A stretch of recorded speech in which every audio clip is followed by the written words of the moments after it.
नमस्कार, मैं प्रेम, आप देख रहे हैं एमके न्यूज इंडिया। बिहार में सदन की कार्रवाई शुरू होने से पहले ही होल हंगामा के चलते जो है अगले दिन 11 बजे तक के स्थगित कर दी गई है।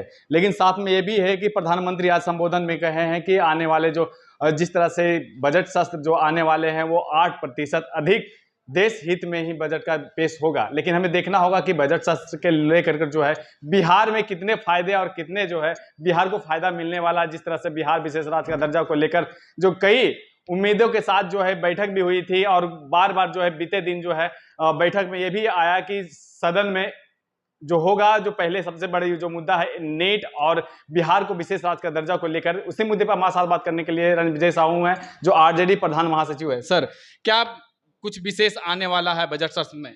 देखिए, बिहार के 8 केंद्रीय मंत्री हैं, लेकिन किसी में हौसला नहीं है, किसी में आत्मविश्वास नहीं है, किसी में हिम्मत नहीं है कि केंद्र सरकार के पास अरे सारे लोग कुर्सी के लालच में कुर्सी से चिपके हुए हैं। तो बिहार के हित चाहते नहीं है लोग। ये लोग सत्ता सुख भोगने वाले लोग हैं। जब बिहार ने 39 सांसद दिया था और देश में अकेले बीजेपी की हुकूमत थी, तो बीजेपी ने तो देने का काम नहीं किया।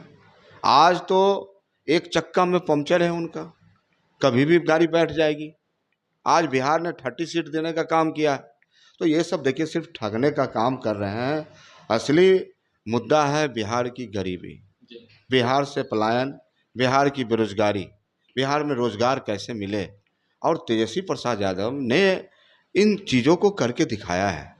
आप साहब 17 महीना में नौजवानों के बीच जो नौकरियां बांटी गई, आज नौजवान कहते हैं कि नौकरी मतलब तेजस्वी प्रसाद यादव, विकास मतलब तेजस्वी प्रसाद यादव।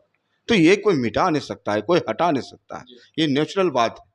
तो पूरी तरह से भारतीय जनता पार्टी और एनडीए के लोग सिर्फ राजनीतिक एजेंडा बनाए हुए हैं। विशेष राज्य का दर्जा, विशेष पैकेज, आखिर दे कौन है? देने वाला कौन है? मांगने वाला कौन है?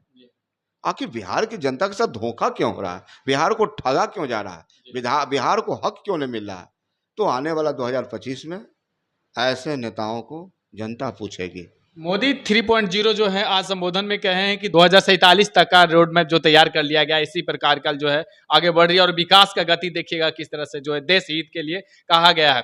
साथ में भी कहा गया है कि जो लोग जो आए हैं सदन में वो ये ध्यान रखें कि देश का विकास कैसे होगा, राजनीति बाद में करेंगे। देखिए, मोदी जी ने तो ये भी कहा था कि प्रत्येक साल 2 करोड़ नौजवानों को रोजगार देने का काम करेंगे। देश में ऐसा कोई घर नहीं बचेगा जिसमें मैं शौचालय नहीं बनवा दूं। देश का ऐसा कोई हाथ नहीं बचेगा जिसको मैं काम न दे दूं। देश का कोई ऐसा खेत न मिलेगा जहां पानी न पहुंचा दे। और उन्होंने ये भी कहा था कि हमारे सांसद 2-2 गांव को गोद लेने का काम किया। क्या हुआ उन वादों का? तो मोदी जी क्या बोलते हैं, नहीं बोलते हैं, देश की जनता देख रही है। आखिर कब तक ठगते रहेंगे ये लोग? आने वाला 2025 बिहार का जो मुद्दा है, गरीबी, पलायन, बेरोजगारी, रोजगार, इन मुद्दों पर बिहार की राजनीति चलेगी। और बिहार तो मांगता है नौजवान, बिहार तो मांगता है युवा चेहरा तेजस्वी प्रसाद यादव। जेडीयू आरजेडी एक साथ दिख रहा है कि एक ही कटघरे में खड़ा है कि विशेष राज्य को दर्जा मिले। लेकिन हम के जो मुखिया हैं जीतनराम मांझी वो कहते हैं कि सर माथा जो पटक दिएगा पत्थर पर तो मिलेगा, विशेष राज्य का दर्जा कभी नहीं मिलेगा, विशेष पैकेज मिल सकता है। उस पर क्या कहेंगे आप? देखिए, ये लोग आपस में पूरी तरह से नीरा कुर्सी खेलते रहते हैं। पूरी तरह से ये लोग पॉलिटिकल बयानबाजी है। तो देश की जनता और बिहार की जनता पूछना चाहती जीतनराम मांझी साहब, आपका विचारधारा कहाँ है?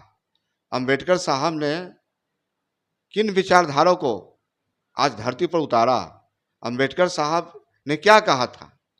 गरीबों को आरक्षण मिलनी चाहिए, कमजोरों को आरक्षण मिलनी चाहिए, जो अनुसूचित जाति, अनुसूचित जनजाति हैं उनको आरक्षण मिलनी चाहिए।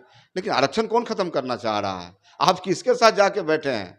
आपका समाज आपको कभी माफ नहीं करेगा। अपने बोलते हैं जीतनराम मांझी के गरीबों के नेता हैं, निचले पायदान से लेकर कर जो जिस तरह से हम उठे हैं, हमें कोई उठाने वाला नहीं था, सहयोग करने सिर्फ मोदी का जो सपना, उनको जो मंत्रालय मिला है मोदी का सपना बताया जा रहा है। देखिए, जीतनराम मांझी साहब तो दशरथ मांझी के परिवार को सम्मान दिलाने पाए। आज दशरथ मांझी जी जो पर्वत पुत्र जाने जाते हैं। जी। ऐसे महापुरुष जिन्होंने 22 साल में पर्वत तोड़ के, पहाड़ तोड़ के रास्ता बनाने का काम किया, वह परिवार तो आज न्याय के लिए दर दर भटक रहा है। तो मांझी साहब, आप सिर्फ अपने बेटे के लिए, अपने परिवार के लिए काम करना चाहते हैं, आम मांझी परिवार से आपको कोई लेना देना नहीं। बिहार के सदन की कार्रवाई शुरू हुई, कुछ ही देर चले, फिर उसके बाद में स्थगित कर दी गई, अगले 11 बजे तक स्थगित कर दी गई। लेकिन इसमें क्या हुआ था जो बंद कर दी गई है?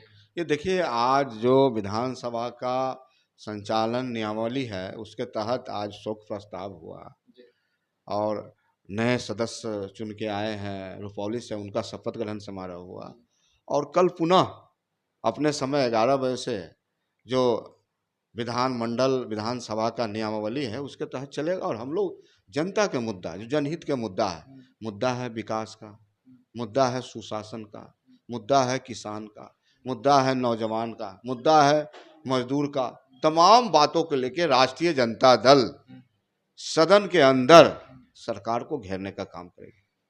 जी, धन्यवाद। तो आपने सुना क्या कुछ कर रहे थे। इस तरह के तमाम खबरों के लिए बने रहे, देखते रहे एमके न्यूज़ इंडिया। धन्यवाद।